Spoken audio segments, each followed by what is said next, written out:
تو وہاں مبی غیر مبی کا اختلاط ہو رہا ہے، اور یہاں تو خود اپنی مشتری کی ملک پر اضافہ ہو رہا ہے، تو اس میں کوئی حرج کی بات نہیں۔ کتنا باریک فرق ہے، اس کا پتہ کیسے چلے گا؟ یعنی ان کو یہ کیسے پتہ چلا جی وہ اوپر سے بڑھتے ہیں نیچے سے بڑھتے ہیں؟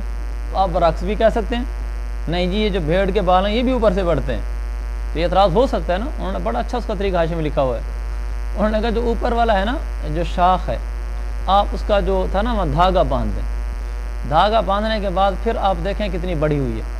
وہ اگر تو نیچے سے بڑھ رہی ہے تو دھاگے سے اوپر کچھ بھی نہیں ہوگا، اور اگر اوپر سے بڑھ رہی ہے تو دھاگے سے اوپر کل مثلا 5 انچ تھا، ہفتے بعد آپ دیکھیں گے کہ دھاگے سے اوپر 7 انچ ہوا کھڑا ہے، تو 2 انچ اوپر سے بڑھا ہے نا، نیچے سے تو نہیں بڑھا۔ اور جو اون ہے، اون کا انہوں نے کہا کہ آپ نیچے رنگ لگا لیں اس کے بالوں کو کلر کر دیں، اون کے بالوں کو۔ آپ ہفتے بعد دیکھیں کلر والے بال اوپر ہوں گے، نیچے سفید اور نکلے کھڑے ہوں گے، وہ جیسے ماشاءاللہ روزانہ نظارے ہوتے رہتے ہیں لوگوں کی داڑھیوں کے اوپر کہ وہ جو بال ہوتا ہے نا وہ نیچے سے اگتا ہے، وہ کلر اوپر ہو جاتا ہے، نیچے سفید نکل آتے ہیں، تو وہ نیچے سے اگنے کی علامت ہے نا۔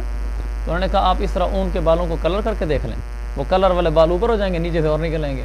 اور شاخوں کو اوپر والی مثلا اس کا 2 انچ چھوڑ کر نیچے دھاگا باندھ دیں، ہفتے بعد وہ 2 انچ تھا نا وہ 4 انچ ہوا کھڑا ہوگا، تو 2 انچ اوپر سے بڑھا نا، اگر نیچے سے بڑا ہوتا پھر تو دھاگا وہیں کھڑا ہوتا۔ سمجھ اس بات کو؟ یہ ہے فقہا کی فقاہتیں اور ان کی سمجھ اور فہم۔ وبخلاف القصیل، اور برخلاف کھیتی کے بھی۔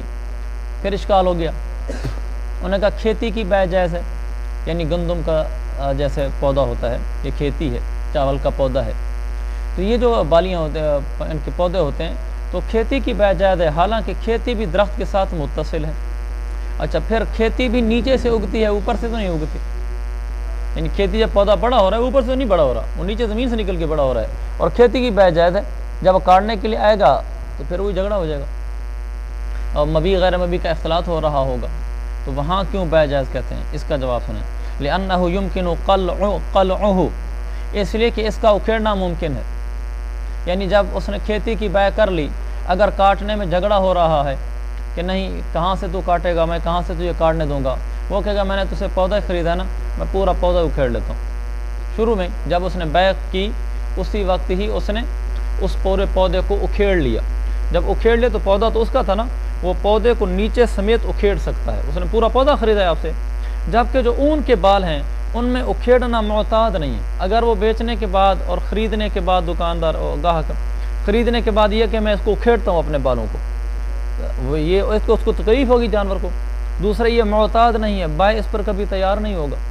لہٰذا کھیتی میں چونکہ اکھیڑنا ممکن ہے، وہ خریدنے کے بعد کہہ سکتا ہے کہ بھی مبی غیر مبی کے اختلاط کا مسئلہ نہیں، میں اپنی چیز اکھیڑ لیتا ہوں۔ اور اون کو خریدنے کے بعد وہ یہ نہیں کہہ سکتا میں اس کو ابھی اکھیڑ لیتا ہوں، کیونکہ وہاں پر اکھیڑنا معتاد نہیں ہے، اس لیے وہ جائز نہیں ہوگا، یہ جائز ہے۔ اچھا لأنه يمكن قلعه، کیونکہ کھیتی کا تو اکھیڑنا ممکن ہے، والقطع في الصوف متعین، اور اون میں تو کاٹنا ہی متعین ہے، فيقع التنازع في موضع القطع، لہذا کاٹنے کے مقام میں بھی تنازع ہو جائے گا، کہاں سے کاٹو یہ بھی ایک جھگڑے کی جگہ بن جائے گی۔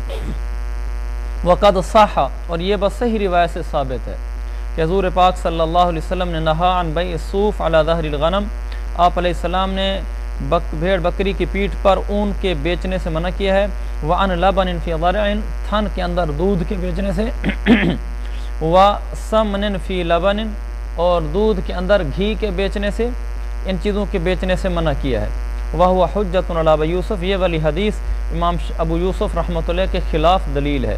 کس مسئلے میں؟ فی ھذا الصوف، اس صوف میں، کہ وہ بکری کی پیٹھ پر، بھیڑ بکری کی پیٹھ پر اون بیچنے کے جواز کے قائل ہیں، حالانکہ حدیث ان کے بالکل خلاف حجت ہے۔ وہ ان کا کیا مسئلہ ہے؟ حیث جوز بیعہ فیما یروی عنہ، کیونکہ امام ابو یوسف نے بھیڑ بکری کی پیٹھ پر صوف کی بیع کے جواز کو اختیار کیا ہے، اس کے مطابق جو روایت ان سے منقول ہے، ان سے منقول روایت کے مطابق۔ اچھا ہمارے زمانے میں تو بیچتے ہیں بھیڑ بکری کے اوپر اون کو بیچا جاتا ہے، تو اس کا کیا جواب ہوگا پھر؟ جائز ہے کہ ناجائز ہے؟ کہہ رہے ہیں یہ شیخ الاسلام صاحب کا ہی کام ہے۔ میں نے صبح رابطہ کیا تھا اس مسئلے کے بارے میں بھی بڑے جید مفتیان کرام سے، ایک اس بارے میں، ایک وہ خون کے مسئلے کے بارے میں کل پرسوں بات گزری تھی نا، خون آج کل بکتا ہے کثرت سے، بلڈ بینک بنے ہوئے ہیں، تو انہوں نے یہی فرمایا کہ نہیں، خون کا بیچنا جائز نہیں ہے، البتہ مجبوری کے وقت خریدنا جائز ہے۔ آپ کسی کو بوتل بیچ نہیں سکتے، ہاں یہ ہے کہ کوئی بیچ رہا ہے آپ کو مفت نہیں دے رہا اور آپ کے مریض کو شدید ضرورت ہے خون کی، وہ پیسوں کے بغیر نہیں دیتا، تو آپ لے سکتے ہیں مجبور ہونے کی وجہ سے۔ اور اون کے بارے میں بھی یہ کہا کہ اس کا بیچنا جائز نہیں ہے، اس کے بیچنے کا جائز طریقہ یہ ہے کہ اون کاٹ کر پھر بیچ دیجیے، اور یہ بڑا آسان سا حل ہے کہ اون کاٹ کر اس کو بیچیں، نہیں اس کا سودا آپ کٹ جانے کے بعد کریں، اس سے پہلے آپ سودا نہ کریں۔ وقال وجذع فی السقف، اور اسی پر بات چل رہی ہے، ولا الصوف علی ظاہر الغنم ولا جذع فی السقف، اور چھت کے اندر ایک معین شہتیر، وذراع معین من ثوب، وذراع من ثوب، گلا خراب ہے کچھ دنوں سے، اور کپڑے کے اندر ایک گز، اس کا بیچنا جائز نہیں ہے۔ ایک چھت تھی، اس کے اندر اس نے کہا کہ یہ والا جو سامنے، یہ دیکھو ہمارے سامنے شاطیر ہے بھی تھی، اس نے کہا کہ یہ شاطیر یہ بیچنا، اور اسی طرح ایک تھان پڑا تھا، اس میں اس نے کہا اس میں سے ایک گز جو متعین کر دیا کہ یہ والا متعین گز بیچنا چاہتا ہوں، میں نے آپ کو بیچ دیا، یہ جائز نہیں ہے۔ ذکرا القطع او لم یذکراہ، چاہے ان دونوں نے اس کے کاٹنے، قطع کا مطلب حاشیہ نمبر 24 میں موضع القطع، چاہے انہوں نے کپڑے کے کاٹنے کی جگہ ذکر کی ہو یا کپڑے کے کاٹنے کی جگہ ذکر نہ کی ہو، بھی کپڑا کہاں سے کاٹے گا، تھان میں سے، اس کو ذکر کیا ہو یا انہوں نے اس کو ذکر نہ کیا ہو، دونوں صورتوں میں جائز نہیں ہے۔ لأنه لا يمكن تسلیمه الا بضرر، کیونکہ ان دونوں صورتوں میں چاہے شاہتیر الگ کر کے دینا ہو یا تھان میں سے کپڑا کاٹ کے دینا ہو، یہ ممکن نہیں ہے مگر یہ کہ نقصان کے ساتھ، کیونکہ اس کپڑے سے وہ کپڑا مراد ہے جس کو تبعیض نقصان دیتی ہو، نیچے لکھا ہوا ہے ثوبا ذراع من ثوب، یعنی ثوبا یضرہ التبعیض کالقمیص للکرباس، ایسا کپڑا جس کا آپ اگر ایک گز اس میں سے کاٹ لیں تو باقی کپڑا ہی سارا خراب ہو جائے، قمیص ہے اس میں سے آپ 2 فٹ کپڑا کاٹ لیں تو باقی قمیص تو خراب ہو گئے، اس لیے کہ اس کو سپورٹ کرنا ممکن ہی نہیں ہے مگر نقصان کے ساتھ۔ شاہتیر آپ سپورٹ کریں گے تو بہت بڑا نقصان ہوگا، چھت نہیں نیچے گر جائے گی، یا دیواروں کو نقصان ہوگا، چھت کو نقصان ہوگا، اور اگر قمیص میں سے آپ 2 فٹ کپڑا کاٹ کر دے دیں گے تو پیچھے قمیص کو نقصان ہوگا۔ اب ممکن ہے تو صحیح، یہ نہیں کہ ممکن نہیں ہے، لیکن نقصان کے ساتھ ہے، اور نقصان کے بارے میں کیا قاعدہ ہے، عقد کے اندر نقصان کا تذکرہ نہیں ہے، ورنہ ہر چیز بیچتے ہو نقصان تو ہوتا ہے آدمی کا، آخر چیز جا رہی ہے تو نقصان ہوتا ہے، لیکن عقد کے اندر ذکر ہوتا ہے کہ چیز میں نے آپ کو بیچی فلانی چیز سمیت، میں نے آپ کو ایک کمرہ بیچا ہے اس کے فرنیچر سمیت، وہ نقصان ہو رہا ہے لیکن نقصان کا عقد میں تذکرہ ہے۔ یہاں عقد کے اندر عقد نے کسی نقصان کو لازم نہیں کیا تھا، عقد میں تو مطلق کپڑا بکا ہے اور شاطیر بکا ہے، لہذا اس جیسا نقصان اس پر لازم بھی نہیں ہے۔ جب اس نقصان کا اٹھانا بائع پر لازم نہیں ہے، چونکہ عقد کا حصہ نہیں ہے نقصان، عقد میں نقصان کا کوئی تذکرہ نہیں ہے، صرف کپڑے اور شاطیر کا تذکرہ، اور اس پر آ رہا ہے نقصان، اس پر یہ نقصان اٹھانا لازم نہیں ہے، لہذا یہ رجوع کرنے کی کوشش کرے گا، یہ کہے گا کہ اس میں رجوع ہو جائے، یعنی سودا واپس ہو، جبکہ ادھر تو بیع ہو چکی ہے، نتیجہ جھگڑا نکلے گا، تو چونکہ اس ضرر کے نتیجے میں جھگڑا نکلنا ہے، لہذا جب مفضی الی النزاع ہو گیا تو یہ عقد بھی فاسد ہو گیا۔ اچھا آگے انہوں نے یہ ایک تشریح ہے جو میں نے عرض کی، ایک تشریح اور بھی کی ہے کہ نقصان برداشت کیے بغیر چونکہ مبیع کو تسلیم کرنا ممکن نہیں ہے، اور شریعت کا قاعدہ ہے لا ضرر ولا ضرار، کہ نہ کسی کو نقصان پہنچاؤ اور نہ نقصان اٹھاؤ، اس کے تحت نقصان برداشت کرنا مقتضی عقد کے خلاف ہے، عقد میں تھا نقصان نہ اٹھاؤ اور نہ برداشت کرو، نہ اپنے اوپر نقصان آنے دو نہ کسی اور کو دو، تو یہاں تو نقصان آ رہا ہے، لہذا اس لیے بھی یہ بات مقتضی عقد کے خلاف ہے، یہاں پر نقصان، جب نقصان مقتضی عقد کے خلاف ہو گیا تو جو عقد کے خلاف مقتضی پایا جائے تو مفسد عقد ہوتا ہے اس سے۔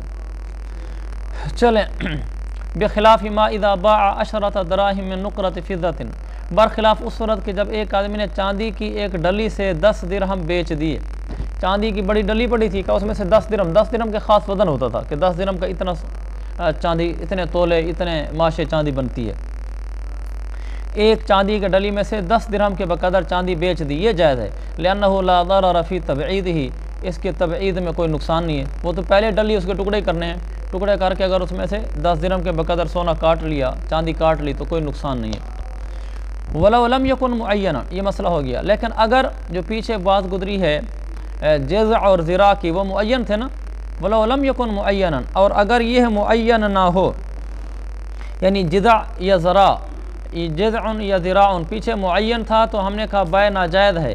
بیع ناجائز ہونے کی کیا وجہ تھی؟ ضرر، اور شریعت میں لا ضرر ولا ضرار، تو وہاں ضرر وجہ تھی جس کی وجہ سے وہ عقد جائز نہیں ہوا۔ یہاں ایک اور بھی وجہ ہے اس کے ناجائز ہونے کی، اگر وہ غیر معین ہو جائے۔ دوسری وجہ کیا ہو سکتی ہے؟ جہالت۔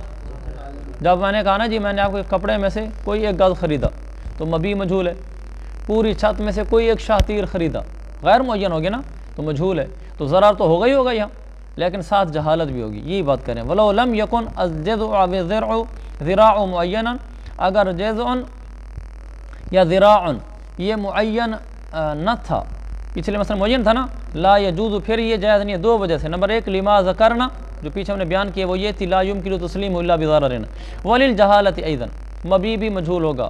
ولو قطع البائع، لیکن اس نے ایسے مجہول بیچ دیا، اسی طرح ولو قطع البائع الذراع او قلع الجذع قبل ان یفسخ المشتری، فسخ یفسخ ہوتا ہے نا، یفسخ ہوتا ہے قبل ان یفسخ المشتری، اگر بائع نے ذراع کاٹ دیا یا چھاتیر اکھیڑ دیا مشتری کے عقد فسخ کرنے سے پہلے، یعود البیع صحیحا لزوال المفسد، تو پھر مفسد کے زوال کی وجہ سے بیع درست ہو جائے گی، کیونکہ وہ ضرر تھا اور وہ ضرر کی وجہ سے بیع کو فسخ کرنا چاہتا تھا، اور اس نے اسے پہلے خود ہی اپنی مرضی سے عقد ہو گیا تھا، بیع کو فسخ کرنے سے پہلے کاٹ کے حوالے کر دیا، یہ لو جی تھان سے گز، تو اب جائز ہو جائے گا۔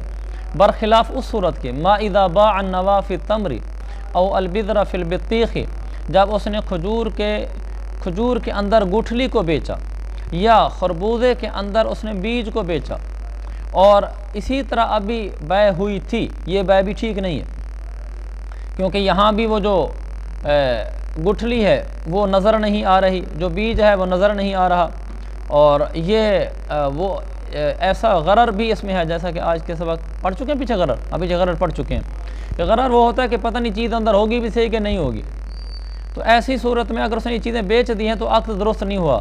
حیث لا یکون صحیحا وان شقہما، اب بھی عقد درست نہیں ہوگا اگرچہ وہ ان دونوں کو پھاڑ دے، یعنی کھجور اور خربوزے کو پھاڑ دے، وَأَخْرَجَ الْمَبِيَّ، پھاڑ کر اس کے اندر سے مبی نکال دے کہ یہ لو گٹھلی اور یہ لو بیج اس کا، پھر بھی جائز نہیں ہے۔ کیوں؟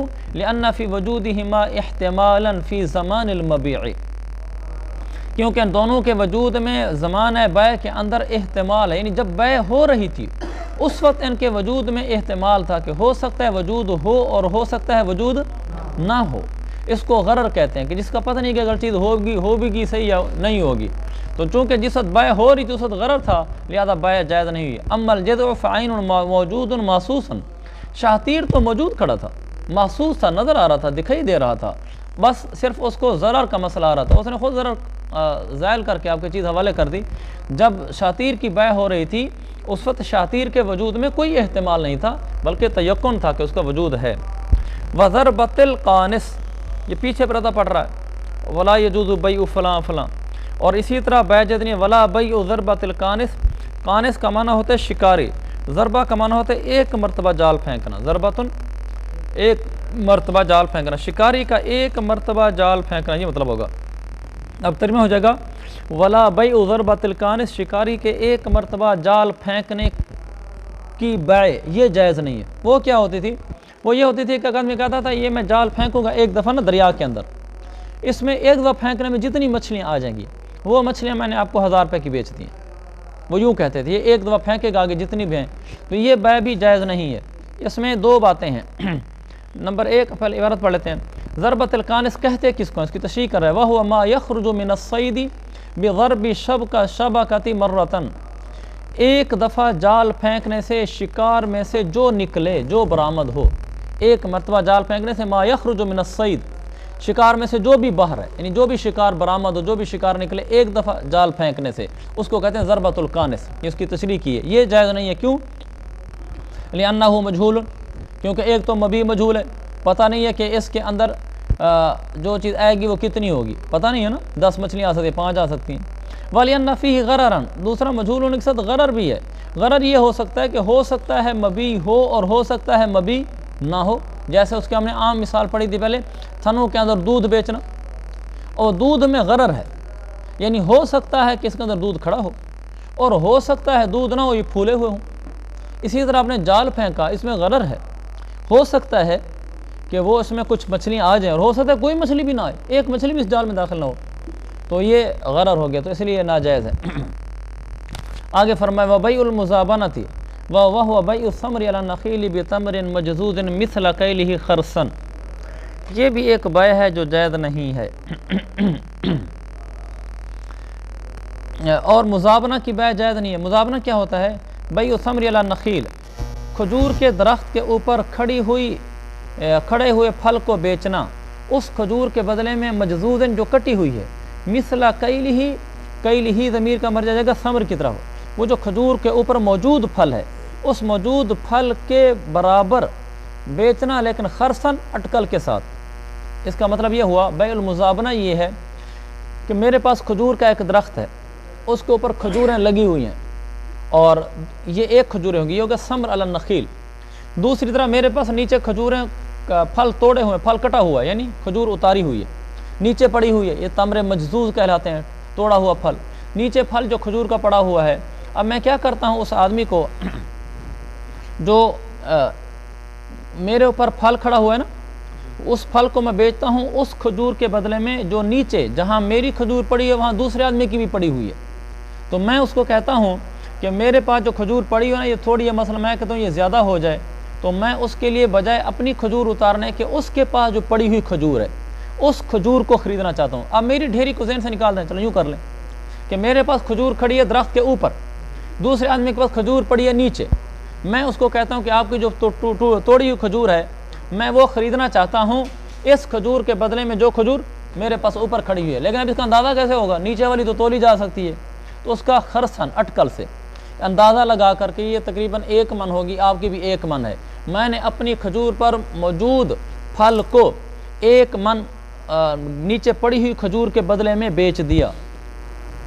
جو نیچے پڑی ہے وہ 1 من معلوم بھی ہو سکتی ہے، نہیں بھی معلوم ہو سکتی ہے، خلاصہ یہ کہ ہم نے دونوں کو بیچا اٹکل سے ہے کہ کھجور کے درخت پر کھڑی ہوئی کھجور کو میں نے اس کھجور کے عوض بیچا جو اگلے آدمی کے پاس نیچے توڑی ہوئی کھجور پڑی ہے، اور اس کھجور کا آپس میں ہم نے جو بیچ کے نہ کیا ہے یہ اندازے سے کیا ہے کہ بھائی یہ جتنی ہے تم لے لو، تمہاری جتنی ہے یہ مجھے دے دو، سمجھ گئے؟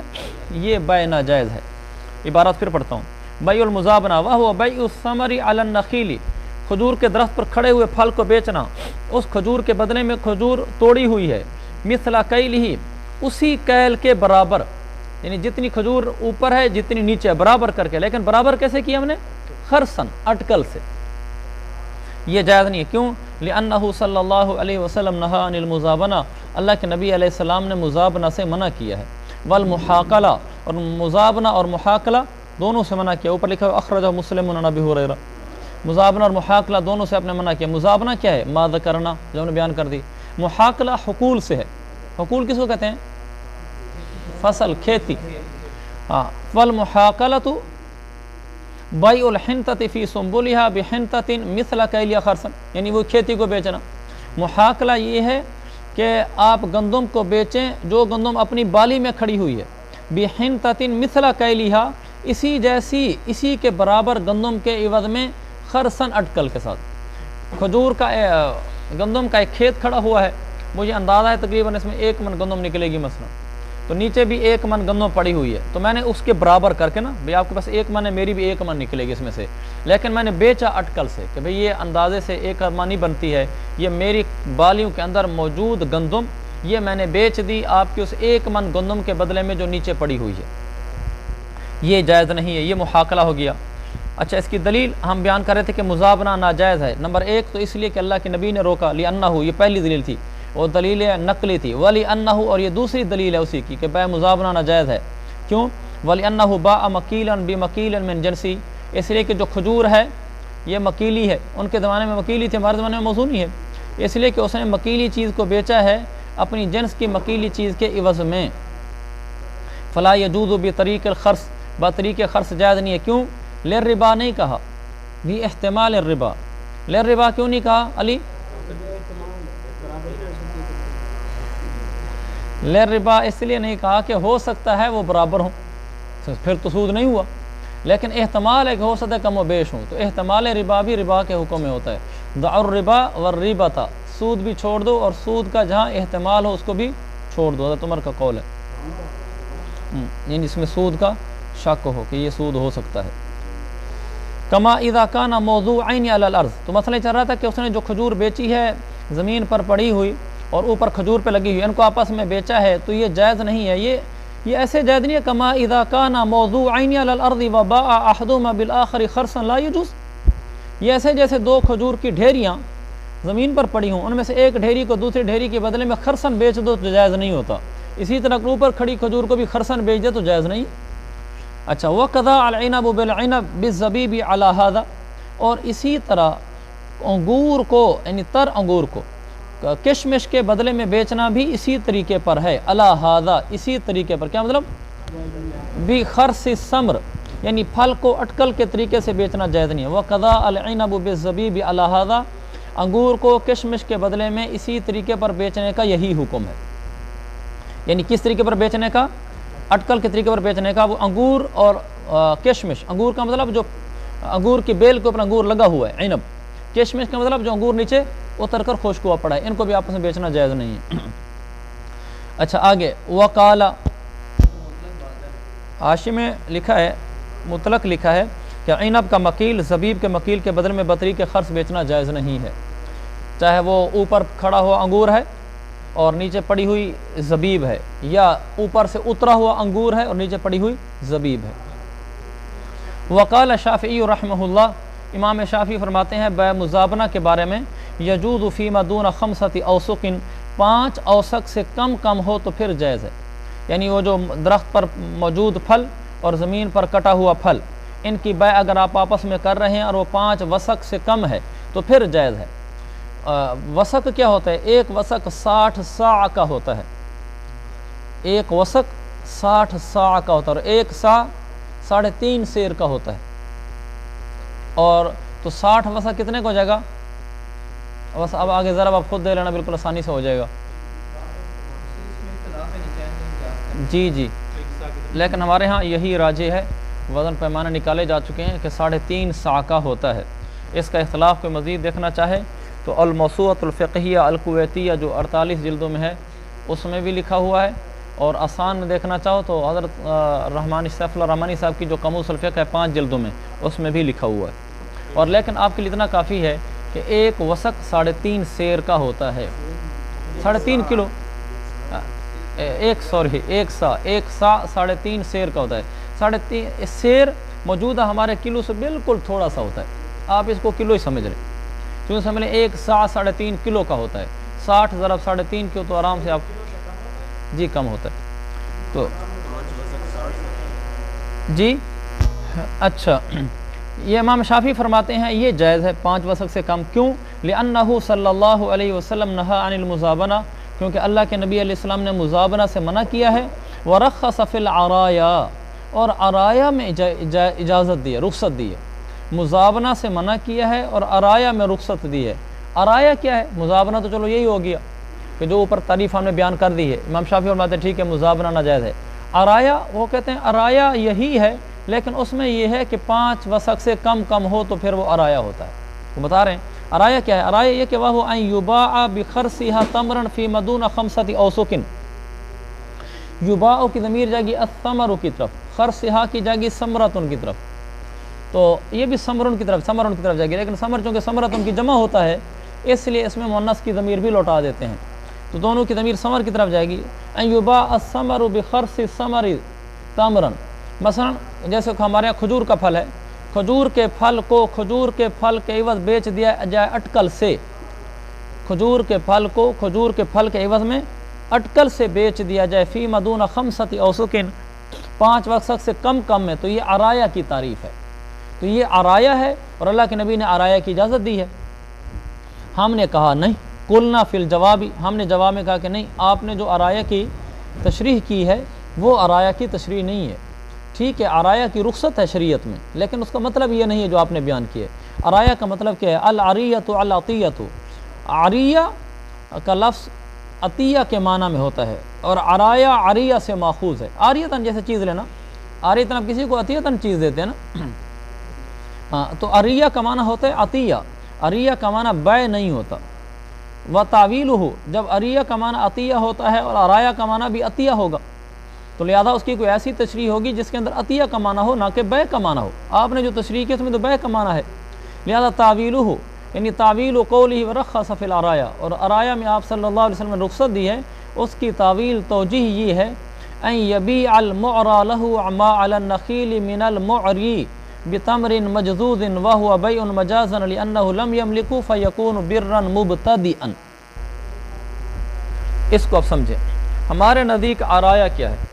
ہمارے نزدیک عرایا یہ ہے کہ میرے پاس کھجور کا درخت ہے، جو میرے پاس کھجور کا درخت ہے، اس کے باغ ہے میرے پاس کھجور کے درختوں کا، میں نے ایک کھجور کے درخت پر موجود کھجور کے پھلوں کو کسی ایک غریب آدمی کو بطور ہبہ دے دیا، عطیہ دے دیا، کہ میں نے کہا یار یہ جو کھجور کے اوپر کھجوریں کھڑی ہیں نا، یہ آپ کی ہیں، آپ اس میں سے توڑ لیا کریں، کھا لیا کریں۔ اب وہ آدمی ہر روز آتا ہے، اس سے مجھے ڈسٹربنس ہوتی ہے کہ بعد میں میرے بال بچے اسی باغ میں موجود ہیں، کہ بعد میں میں سویا ہوتا ہوں، بے وقت آ جاتا ہے وہ، تو میں نے اس کو عطیتاً دے تو دیا تھا، ہبہ تو کر دیا تھا، لیکن اس کے بار بار آنے سے مجھے پریشانی ہوتی ہے، تو میں یہ چاہتا ہوں کہ میری یہ پریشانی ختم ہو، جو مجھے نقصان پہنچ رہا ہے اس کے آنے سے، تکلیف ہو رہی ہے، میری یہ تکلیف ختم ہو۔ تو اس کا ایک طریقہ تو یہ ہے کہ میں اس کو یہ کہوں جی میں دیتا ہی نہیں ہوں، آپ آئندہ نہ آیا کریں، تو یہ تو وعدے کی خلاف ورزی ہوگی، جبکہ میں اسے وعدہ کر چکا ہوں یہ آپ کا۔ اب میں چاہتا ہوں کہ اپنے آپ سے ضرر کا بھی دفع کروں، یہ وہ الفاظ میں بول رہا ہوں جو بنا وغیرہ میں لکھے ہوئے ہیں، کہ اپنے آپ سے، حاشیے میں بھی شاید لکھے ہوئے ہیں، اپنے آپ سے ضرر کو دور کروں کہ مجھے بھی تکلیف نہ ہو، اور وعدے کی بھی خلاف ورزی نہ کروں۔ تو اس کے لیے پھر میں کیا کرتا ہوں، میں نے اس کو ہبہ کیا تھا اور اس کو ہبہ کیا تھا، تو میں ہوں گا معری، عاریتاً دینے والا، عریہ کرنے والا، اور وہ ہوگا معری لہو، جس کو کوئی چیز عریتاً دی گئی ہے۔ سمجھ گئے اس بات کو؟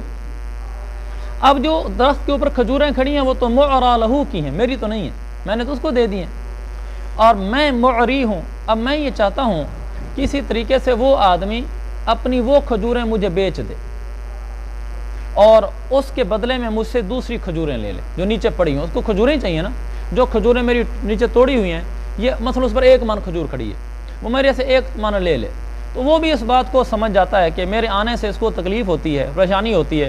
اب ان کھجوروں کا مالک تو وہ ہے اپنے لحاظ سے، ویسے ابھی مالک بنا نہیں ہے شرعی لحاظ سے، کیونکہ مالک تب بنتا ہے جب قبضہ ہوئی، تو ہبہ کی تھی نا میں نے، ابھی تک ان کھجوروں پر اس نے قبضہ نہیں کیا، لیکن بہرحال میرا وعدہ تو ہے نا کہ میں اس کو دوں گا، وعدے کی وجہ سے تو مستحق ہے کہ ان کھجوروں کو لے۔ تو وہ کیا کرتا ہے، وہ مجھے کہتا ہے معری لہو، یہ جو کھجور پر کھڑی ہوئی کھجوریں ہیں آپ یہ لے لیں، اس کے عوض میں مجھے نیچی پڑی ہوئی کھجوریں اس کے برابر میں، یہ جو ڈھیری پڑی ہے تقریباً اس کے برابر، یہ ڈھیری مجھے دے دیں۔ اب اس کے جو الفاظ ہیں وہ الفاظ بیع پر دلالت کرتے ہیں، وہ کہتا ہے میری یہ کھجوریں لے لیں، ان کے عوض میں مجھے دوسری کھجوریں دے دیں۔ یہ صورتاً مجازاً تو بیع ہے، لیکن حقیقتاً یہ بیع نہیں ہے۔ اس حقیقتاً بیع اس لیے نہیں ہے کہ جو کھجوریں مجھے وہ دے رہا ہے، ان کھجوروں کا تو وہ مالک ہی نہیں ہے۔ مالک اس لیے نہیں کہ کھجوریں میں نے اس کو ہبہ کی ہیں، اور ہبہ کا آدمی مالک تب بنتا ہے جب قبضہ کر لے، ابھی تک ان کھجوروں پر قبضہ نہیں ہوا، لہذا یہ کھجوریں اس کی ملک میں نہیں گئیں۔ جب اس کی ملک میں نہیں گئی تو وہ جو چیز اس کی ملک میں نہیں ہے اس کو بیچ کیسے سکتا ہے؟ تو حقیقتاً وہ نہیں بیچ سکتا، اس لیے لفظوں میں تو یہ بیع نظر آ رہی ہے، کہہ رہے میری ان کھجوروں کے عوض میں اب وہ دوسری کھجوریں مجھے دے دیں۔ بظاہر بیع نظر آ رہی ہے، لیکن حقیقت میں یہ بیع نہیں ہو رہی، بلکہ حقیقت میں کچھ اور ہو رہا ہے۔ حقیقت میں یہ ہو رہا ہے میں اس پر ایک اور احسان کر رہا ہوں، کہ میں اس پر یہ احسان کر رہا ہوں کہ وہ بھی بیچارہ پریشان ہوتا ہے ہر وقت آنے سے، اب وہ بھی چاہتا ہے کہ میں اس مالک کو پریشان نہ کروں، میں اس پر ایک احسان، نیا احسان یہ کر رہا ہوں کہ جو میرے پاس نیچے پڑی کھجوریں تھیں نا، میں نے اس کو وہ اٹھا کر دے دی، میں نے کہا تم کیا کھجور سے توڑتے رہو گے، چلو توڑی ہوئی کھجوریں کا من لے جاؤ۔ تو ایک اور احسان میں نے کر دیا نا، ابتداً میں نے ایک اور احسان کر دیا، اس سے وہ راضی ہو گیا، اور جو میں نے وعدہ کیا ہوا تھا اس سے بھی وہ خوش ہو گیا، کوئی نہیں آپ مجھے یہ کھجوریں نہ دیں، آپ مجھے نیچے والی دے دیں۔ تو دیکھنے میں تو یہ بیع نظر آئی، لیکن حقیقتاً یہ بیع نہیں تھی، مجازاً بیع تھی۔ حقیقتاً یہ تھی کہ میں نے اس کو ایک اور احسان کیا اس کے ساتھ، بر مبتدئ، ایک نیا ابتدائی احسان، میں نے اس کے ساتھ ایک اور نیا احسان کیا ہے کہ چلو وہ کھجوروں سے اس کو تکلیف ہوتی تھی، میں نے ایک ڈھیری اٹھا کر دے دی اس کو۔ تو یہ ہے عرایا کا مطلب کہ ایک آدمی عریتاً کسی کو کھجوریں دے جس کو دی گئی ہیں معرا لہو، وہ اپنی کھجوروں کو اس معری کے ہاتھ بیچ دے اٹکل کے ساتھ، کبھی اتنی کھجوریں مجھے اور دے دو۔ معری پھر اپنی اتری ہوئی ڈھیری میں سے اٹھا کر اس کو کھجوریں دے دے، جو دراصل بیع نہیں ہو رہی بلکہ دراصل ایک نیا احسان ہو رہا ہے اس کے اوپر۔ سمجھ گئے؟ عرایا کا یہ مطلب ہے۔ اب دیکھیں، اور یہ تو جائز ہے۔ تعویل اس کی تعویل یہ ہے ان یبیع المعرا لہو، سمجھ رہے ہیں بات کو؟ معرا لہو بیچ دے کس کو؟ ما علی النخیل، جو کھجور کے درخت کے اوپر کھڑی کھجور ہیں۔ باع من کے ساتھ ہے تو کیا ترجمہ ہوتا ہے؟ کسی کو بیچنا۔ بعت ھذا الکتاب من کا، میں نے یہ کتاب بیچی آپ کو، یہ باع کے باب میں مشہور ہے لفظ۔ تو یبیع المعرا لہو، معرا لہو بیچ دے، ما علی النخیل یبیع کا مفعول بھی ہے، معرا لہو کھجور پر، کھجور کے درخت پر کھڑی ہوئی کھجوریں بیچے، کس کو؟ من المعری، معری کو بیچ دے۔ معری اصل میں واہب ہے نا، جس نے ہبہ کیا تھا، نیچے لکھا ہوا ہے واہب، معری کو بیچ دے، بتمر مجزوز، کٹی ہوئی کھجوروں کے بدلے میں، وہو بیع مجازن، یہ مجازن تو بیع لگ رہی ہے، مجازن بیع ہے، حقیقتاً بیع نہیں ہے۔ مجازن کیوں ہے؟ لأنہ لم یملکہ، کیونکہ معرا لہو اس کھجور کا مالک ہی نہیں ہے، یعنی ما علی النخیل جو کھجور کے درخت کے اوپر کھڑی کھجوریں ہیں، معرا لہو ان کا مالک نہیں ہے۔ مالک اس لیے نہیں ہے کہ یہ تو ہبہ والی کھجوریں تھے، ابھی قبضہ نہیں ہوا، جب مالک نہیں ہے تو آگے کیسے بیچ سکتا ہے؟ لہذا حقیقتاً یہ بیع ہوئی نہیں ہے۔ فیکون اعطاء المجزوز، یہ یکون کا اسم ہے، فیکون اعطاء المجزوز برا مبتدئا، لہذا یہ کٹی ہوئی کھجوریں معری کی طرف سے دینا ایک نیا احسان ہوگا، برا مبتدئا ایک نیا احسان ہوگا۔ ولا یجوز البیع بالقاء الحجر والملامسۃ والمنابذۃ، بیع جائز نہیں ہے القاء حجر کے ذریعے سے اور ملامسہ کے ذریعے سے اور منابذہ کے ذریعے سے۔ بہت آسان ہے، اپنے شد قدوری میں پڑھا بھی ہو گئی۔ القاء الحجر، میں ترجمہ کر دیتا ہوں چونکہ یہ باتیں آپ کو معلوم ہے پہلے ہی۔ وہذہ بیوع کانت فی الجاہلیۃ، یہ تینوں بیوع زمانہ جاہلیت میں تھی۔ یہ جو انہوں نے مسئلہ بیان کیا نا کہ یہ بیع جائز نہیں ہے القاء حجر ملامسہ منابذہ کے ذریعے، وہو، اس کی تشریح یہ ہے اور وہ یہ ہے، یعنی یہ مجموعہ پیچھے وہو ما ذکر، پیچھے جو بیان ہوا، اور اس کی تشریح یہ ہے کہ ان یتراوض الرجلان علی سلعۃ ان یتساومان، تراوض کا ترجمہ کیا اس نے کہ وہ یہ کہ دو آدمی کسی سامان کے اوپر بھو تو کریں۔ تراوض کا معنی تساوما، دو آدمی کسی ایک سامان کے اوپر ابھی بھو تو کر رہے ہوں۔ فاذا لمسہ المشتری، پھر جب مشتری نے اس سامان کو ایسے ہاتھ لگا لیا، او نبضہ الیہ البائع، یا بائع نے ابھی بھو تو ہو رہا ہے، مثلا کپڑے پر بھو تو ہو رہا تھا، سوٹ پر، بائع نے وہ اٹھا کر مشتری کی طرف پھینک دیا۔ او وضع المشتری علیہ حصاۃ، یا مشتری نے جلدی سے کنکری اٹھا کر ایک کے اوپر ڈال دی، بات ہے نا، ڈال دی کنکری اٹھا کر ایک سوٹ کے اوپر ڈال دی، ابھی دو چار سوٹ بکھرے پڑے تھے، ایک سوٹ پر ڈال دی۔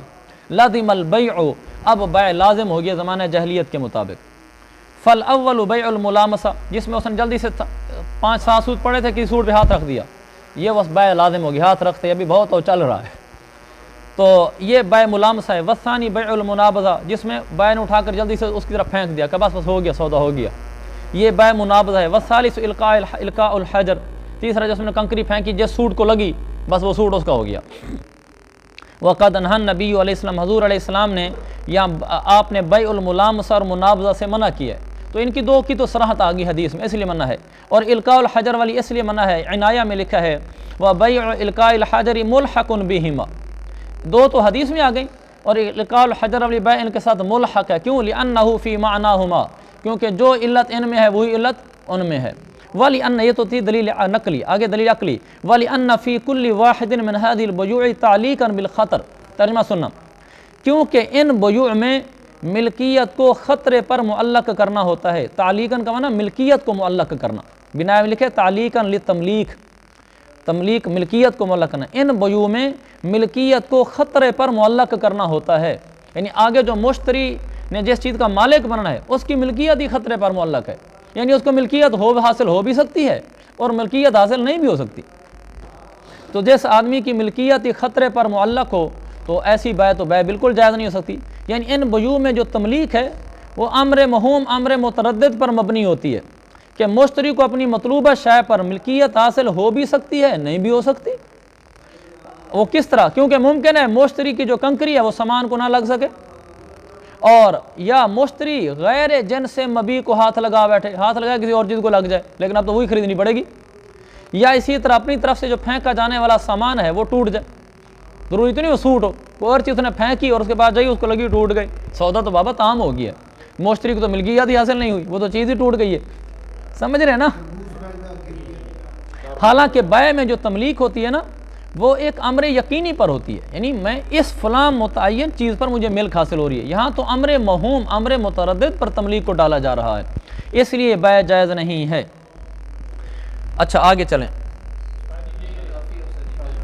یہ آگے ایک سطر ہے